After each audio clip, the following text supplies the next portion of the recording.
Sinisilip na ng National Bureau of Investigation ang ginawang proseso ng paglalaan at pagpapalabas ng pondo sa ipinatayong sports complex sa New Clark City sa lalawigan ng Tarlac.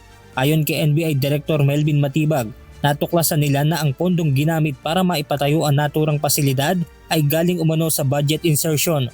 Dagdag pa ng hepe ng NBI, nagkataon na may nalaman siyang impormasyon tungkol sa ipinatayong istruktura nang bumisita siya sa proposed NBI Academy sa Tarlac.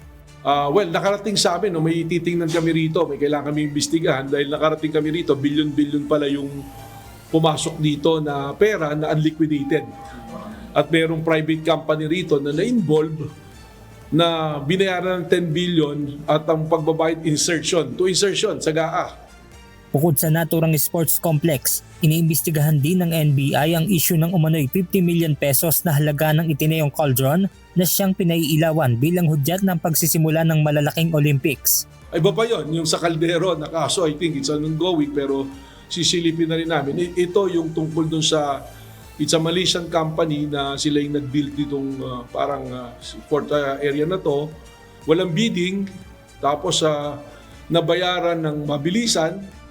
Matatandaan na noong taong 2019, ginamit ang naturang sports complex noong maging host ang Pilipinas para pagsagawaan ng Southeast Asian o SEA Games. Benedict Samson, humahataw sa balita ngayon.